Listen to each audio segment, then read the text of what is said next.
Hi weavers, welcome to our channel just imagine novels. ఈరోజు మన కథ వద్దన్నా వదిలేస్తానా ఎపిసోడ్ 50. రే పాపాత్ముడా, మా నాన్నకి నేనంటే ప్రాణం రా. మా అమ్మ మా కోసమే బ్రతికే పిచ్చిది. వాళ్ళు మా అక్క నెమ్మదితనం చూపించి నన్ను నా దూకుడు తగ్గించమని మారమని చెప్పేది నా మంచి కోసమేరా. అది కూడా నేను నా దూకుడుతో ఎక్కడ చిక్కుల్లో పడతానోనని భయంతో కేకలు వేశారు తప్ప వాళ్ళకి నాపై ప్రేమ లేక కాదు. అయినా నన్ను కన్నవారు కాబట్టి వాళ్ళకి నన్నేమైనా అనే హక్కుంది. కాదనడానికి నువ్వెవడివిరా? అయ్యో, నీలాంటి ఉన్మాదిని నేను ఇంతకాలం ఫ్రెండ్ అని పక్కన పెట్టుకుంది. నీ వల్ల నా కుటుంబమే నాకు లేకుండా పోతుందని తెలిసి ఉంటే అసలు నీ వైపే చూసేదాన్ని కాదు కదరా. అయ్యో పాపమని జాలిపడి నిన్ను చేరదీసినందుకు నాకు మర్చిపోలేని బహుమతినిచ్చావు కదరా పాపాత్ముడా. మా తమ్ముణ్ణి కూడా చంపావే, ఏం తెలియని పసివాడ్రా వాడు. వాడినెందుకు చంపావని కోపంగా అడిగింది శివాని. ఏంటి బేబీ అలా అంటావు? నేనేం చేసినా నీకోసమే అని చెప్తున్నా కదా. వాడు చిన్నప్పటి నుండి నిన్నెంత ఏడిపించేవాడు గుర్తులేదా నీకు? వాడు నిన్ను ఎప్పుడూ ఏడిపిస్తూ ఇరిటేట్ చేసేవాడు. నిన్ను ఇబ్బంది పెట్టే ఎవ్వరినీ నేను వదలను.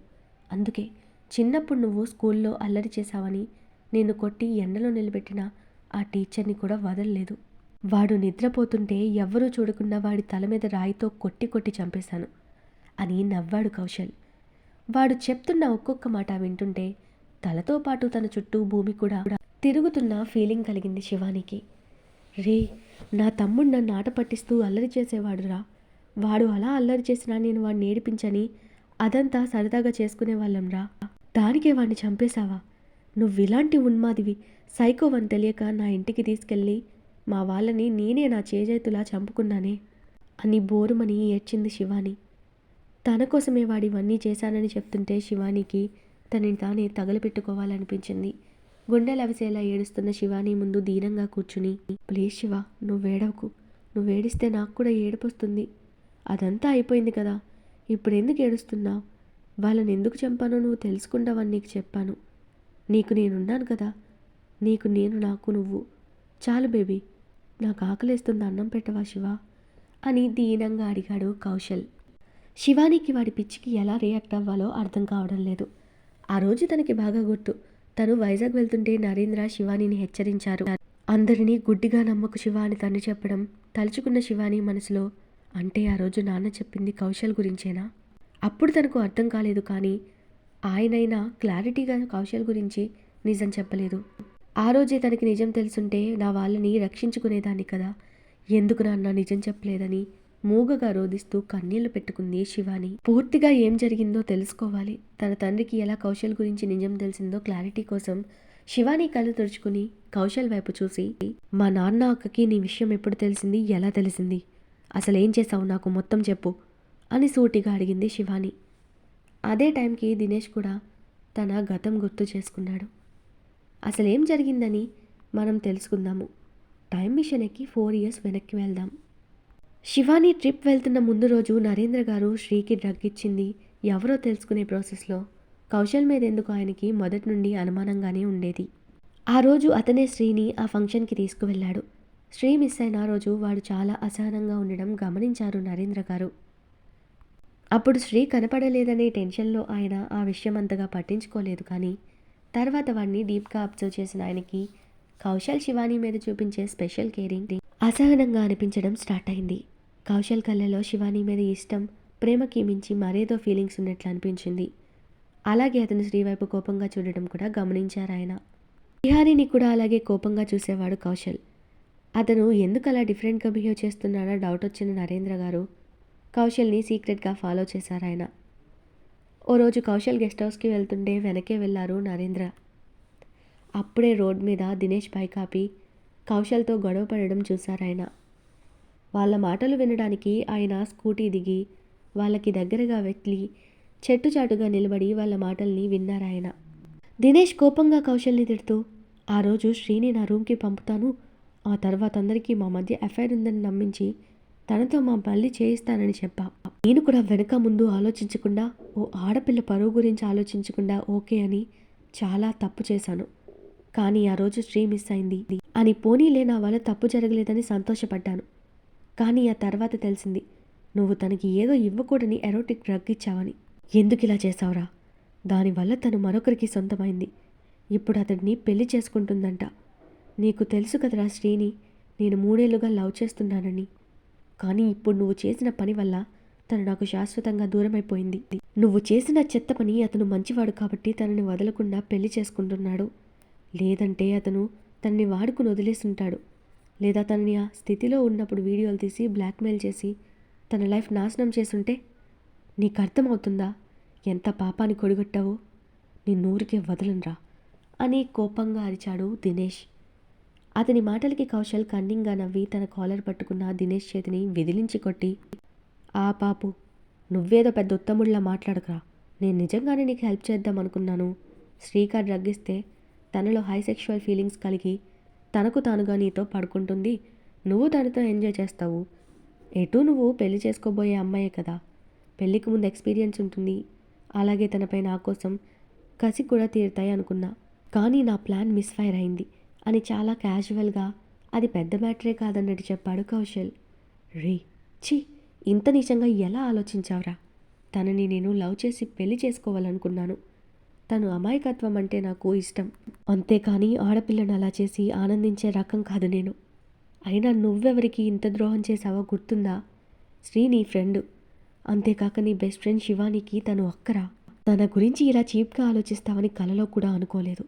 నువ్వు నా మంచి కోసం హెల్ప్ చేస్తున్నావు అనుకున్నా కానీ నీలో ఇంత కుట్ర దాగుందనుకోలేదు అని కౌశల్ని అసహ్యంగా చూస్తూ అన్నాడు దినేష్.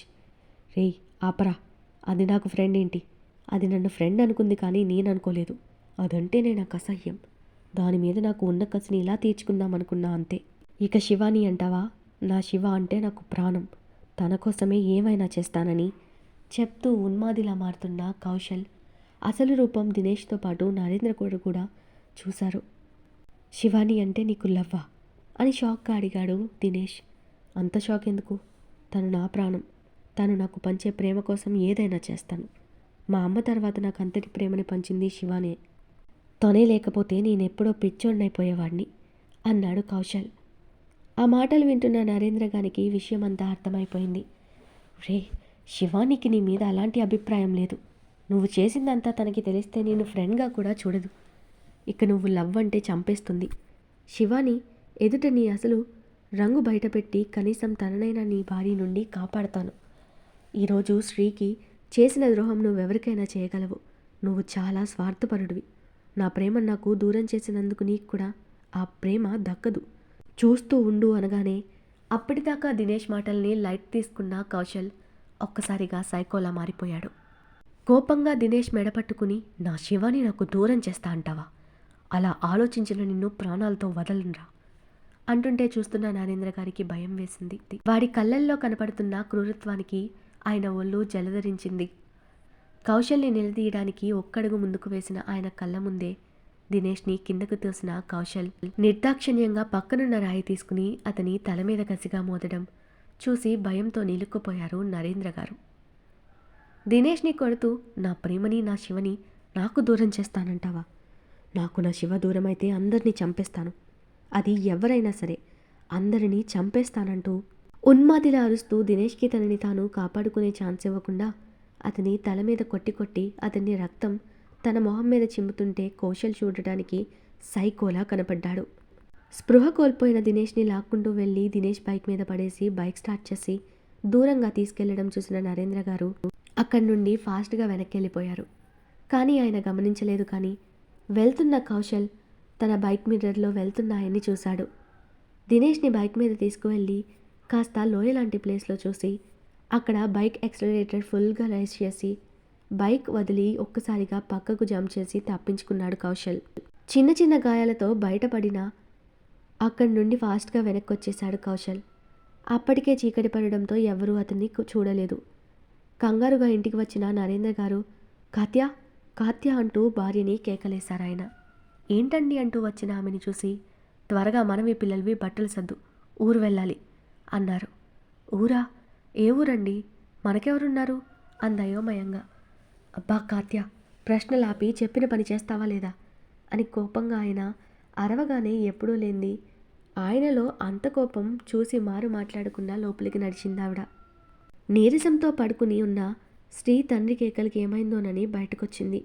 విహారీ కూడా ట్యూషన్ నుండి రావడం చూసి, నీవి అక్కవి బట్టలు సర్దు విహా. అమ్మా శ్రీ, పద నీతో మాట్లాడాలి అంటూ రూమ్లోకి వెళ్ళిన ఆయన శ్రీ లోపలికి రాగానే డోర్ లాక్ చేశారు. ఏమైంది నాన్న, ఎందుకంత టెన్షన్గా కనబడుతున్నారు అని అడిగింది శ్రీ. అమ్మా శ్రీ, మనం మోసపోయాం, నువ్వు వెంటనే రుద్రకి ఫోన్ చేయి అని కంగారుగా చెప్పారాయన. మోసమా? ఎవరు చేశారు నాన్న అని అర్థం కాక అడిగింది అయోమయంగా శ్రీ. మనం ఇన్నేళ్ళు పాముకి పాలు పోసి పెంచినట్టు పాపమని జాలిపడి చేరదీసిన ఆ కౌశల్ మంచివాడు కాదమ్మా. నీ జీవితం నాశనం అవ్వడానికి కారణం వాడే. ఇన్నేళ్ళు మన మధ్య ఉన్నవాడు అసలు మనిషే కాదు, వాడు నరరూప రాక్షసుడు అంటూ తను చూసింది విన్నదంతా శ్రీకి చెప్పి, ఆయన వాడు మనందరినీ కూడా చంపేస్తాడు ఇక్కడే ఉంటే, అందుకే మనం వెంటనే ఇక్కడి నుండి వెళ్ళిపోదాం. ముందు రుద్రకి విషయం చెప్తే అతను మనకు హెల్ప్ చేస్తాడు, ఫోన్ చేయమ్మా అని శ్రీని కంగారు పెట్టారు నరేంద్ర గారు. శ్రీ షాక్ అవుతూ, ఇదంతా చేసింది కౌశల అని నమ్మలేనట్టు కన్నీళ్లతో చూస్తూ అడుగుతున్న శ్రీ ఇంకా నమ్మకం కుదరక, నాన్న మీరు నిజంగా కౌశల్నే చూసారా అని అపనమ్మకంగా అడిగింది శ్రీ. నా కళ్ళతో చూశాను, ఈ చెవులలో విన్నాన్రా. మనం ఇక్కడి నుండి వెళ్ళిన వెంటనే శివానికి ఫోన్ చేసి జరిగింది చెప్పి మన దగ్గరకు రప్పించుకుందాం. ముందు నువ్వు రుద్రకి ఫోన్ చేయమ్మా అని తనని తొందర చేశారు నరేంద్ర గారు. శ్రీ ఏడుస్తూనే రుద్రకి ఫోన్ చేసింది. కానీ అతను ఏదో మీటింగ్లో ఉండి ఫోన్ తీయకపోవడంతో, నాన్న రుద్ర ఫోన్ తీయడం లేదు, ఇప్పుడేం చేద్దాం అని కంగారుగా అడిగింది శ్రీ. నువ్వేడవకరా, మనం ముందు ఇక్కడి నుండి బయటకు వెళ్ళిపోయి ఎక్కడైనా సేఫ్ ప్లేస్లో తలదాచుకుందాం, తర్వాత రుద్రతో మాట్లాడదాం పద తల్లి అని చెప్పి శ్రీకి బట్టల బ్యాగ్లో సర్దడానికి హెల్ప్ చేస్తూ ఉండగా బయట నుండి ఒక్కసారిగా కాత్యాయని గారి అరుపులు గట్టిగా వినపడింది. నరేంద్ర గారు శ్రీ పరుగున బయటకొచ్చారు. హాల్ నిండా రౌడీలు వెపన్స్ పట్టుకునుంటే కాత్యాయని గొంతు మీద కత్తి పెట్టిన కౌశల్, మరోవైపు విహారీకి కూడా గన్ పెట్టుంచాడు వాసు. కౌశల్ అక్కడ చూసిన నరేంద్ర గారికి భయంతో చెమటలు పడుతుంటే తన భయం బయటకు కనపడకుండా గంభీరంగా, కౌశల్ ఏంటిదంతా అన్నారాయన తనకేమీ తెలియనట్టు కౌశల్ని నమ్మించాలని నరేంద్ర గారు. ఆస్కార్ పర్ఫార్మెన్స్ వద్దంకోల్, నేను దినేష్తో మాట్లాడిందంతా విన్నావని, నా గురించి నీకు మొత్తం తెలిసిపోయిందని నాకు తెలుసు, కానీ ఇలా రండి అన్నాడు కఠినంగా కౌశల్. కౌశల్ నా భార్యను వదిలే, తను నీకు చిన్నప్పటి నుండి మా పిల్లలతో పాటు ప్రేమ పంచి గోరుముద్దలు పెట్టిన తల్లి లాంటిదిరా, తననేం చేయకు, నీకు దండం పెడతాను అని కౌశల్ని రిక్వెస్ట్ చేస్తూ కాత్యాయనిని బాధగా చూశారు నరేంద్ర గారు. కౌశల్ని అలా చూస్తున్న శ్రీకి మైండ్ మొద్దిబారిపోయింది కాసేపు. చిన్నప్పటి నుండి తమ మధ్య ఆడుతూ పాడుతూ తమతో పెరిగినవాడు ఇలాంటివాడా అని నమ్మడానికి తమ బ్రెయిన్ ఆ విషయం యాక్సెప్ట్ చేయడానికి టైం పట్టింది. ఆ రోజు తనని ఫంక్షన్ హాల్లో వదిలి వెళ్ళినవాడు తర్వాత ఏ రోజు ఆ విషయం గురించి తన దగ్గర ఇప్పటిదాకా ప్రస్తావించలేదు. ముందు రోజు నరేంద్ర గారు తనకి రుద్ర ఫాదర్ తన క్యారెక్టర్ గురించి చులకనగా అన్న మాటలు చెప్పి ఇంకేదో విషయం చెప్పబోయారు. అప్పుడే శివ రావడంతో ఆ టాపిక్ వదిలేసి శివాని ఎవరిని నమ్మకు అని పదే పదే హెచ్చరించడం శ్రీకి గుర్తొచ్చింది. అంటే నాన్న శివానికి వీడి గురించే హెచ్చరించారా అనుకుంటూ, ఎందుకు కౌశల్ ఇలా మారిపోయావు అని బాధగా అడిగింది శ్రీ. ఏంటే మీ నాన్న నీకు చెప్పలేదా నేనెందుకు మారానో? I want only Shiva. తనకి నాకు మధ్యలో మీరంతా ఉండడం నాకు నచ్చలేదు. నాకు తనుంటే చాలు, అందుకే మీరంతా చచ్చిపోండి. నా గురించి నిజం తెలిసిన తర్వాత నీ బాబు నన్ను శివని ఖచ్చితంగా విడదీస్తాడు. అందుకే అంతకంటే ముందే మీ అందరినీ నేనే పైకి పంపిస్తే ఇక మాకు అడ్డే ఉండదు అని వికృతంగా నవ్వాడు కౌశల్.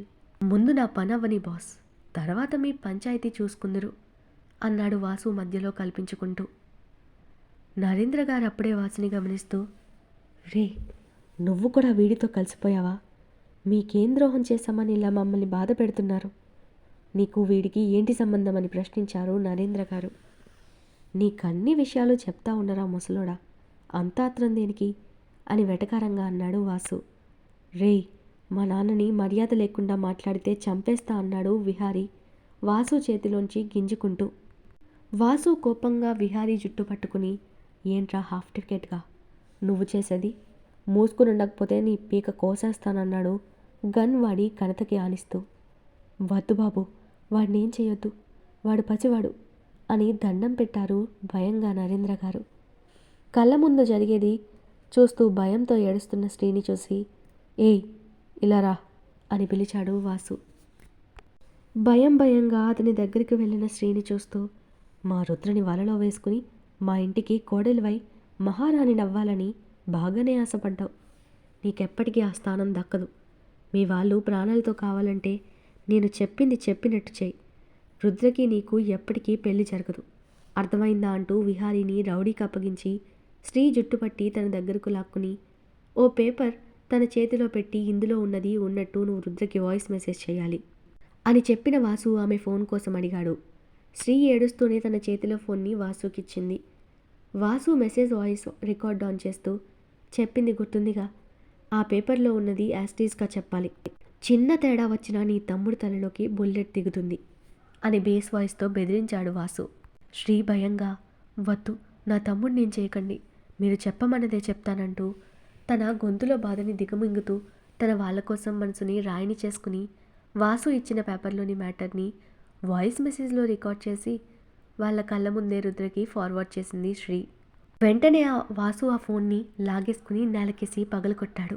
మీరు అడిగిందే చేశాను కదా, ఇక మా వాళ్ళని వదిలేయండి, మీకు కనపడకుండా దూరంగా వెళ్ళిపోతాం అని దీనంగా వేడుకుంది శ్రీ. వాసు వంకరగా నవ్వి, నా పని అయిపోయింది బ్రో, ఇక నువ్వేమైనా చేసుకో అంటూ వాసు రిలాక్స్గా పక్కన చైర్లో కూర్చున్నాడు. అక్కడ వర్క్లో బిజీగా ఉన్న రుద్రకి శ్రీ నుండి మెసేజ్ రావడం చూసి నవ్వుకుంటూ ఓపెన్ చేశాడు. కానీ శ్రీ మాటలు విని నిజంగానే ఆమె తనని మోసం చేసిందని భ్రమపడతాడు రుద్ర. అప్పుడే ప్రతాప్ గారి యాక్సిడెంట్ విషయం తెలిసి శ్రీ విషయం అక్కడితో వదిలేసి ఆయన కోసం వెళ్ళిపోయాడు. జరిగేది చూడటం తప్ప ఏం చేయలేకపోతున్న నరేంద్ర గారు బాధతో కుమిలిపోతూ, రే కౌశల్, మమ్మల్ని వదిలేరా, నీకు తండ్రి లాంటి వాణ్ణి, నిన్ను చిన్నప్పటి నుండి పెంచిన కృతజ్ఞతతో అయినా వదిలేరా అని దీనంగా వేడుకున్నారాయన. చెండాలంగా అదేం వరుస, నువ్వు నాకు మామవి కదా, నువ్వు నా శివానికి తండ్రివి, నాకు మామవి, ఇక ఈవిడ నా స్వీట్ అత్తగారు అంటూ కాత్యాయని పీక మీద కత్తిని అదిమి పెడుతూ, మీరెవ్వరూ నాకు నచ్చలేదు, ఏం చేయను, నా శివానీని మీరంతా ఎప్పుడూ తిడుతూ తనని బాధ పెడతారు, ఇక ఇది ఈ శ్రీ నంగిగా ఉంటూ నా శివానీని ఎక్కువ తిట్లు పడేలా చేసేది, నా శివకి నేను చాలు, మీరంతా అవసరం లేదు, తనని బాధ పెట్టే మీరంతా తనకి అవసరం లేదని కౌశల్ కోపంగా చెప్పాడు. ఈరోజు మన కథ ఇక్కడితో కంప్లీట్ అయింది. ఈ స్టోరీ మీకు నచ్చినట్టయితే ప్లీజ్ స్టోరీని లైక్ చేసి కామెంట్ రూపంలో మీ అభిప్రాయాన్ని తెలియచేయండి. అలాగే ఛానల్ని సబ్స్క్రైబ్ చేసుకుని షేర్ చేసి మాకు సపోర్ట్ చేయండి. నెక్స్ట్ అప్డేట్తో మళ్ళీ కలుద్దాం. అంతవరకు బాయ్.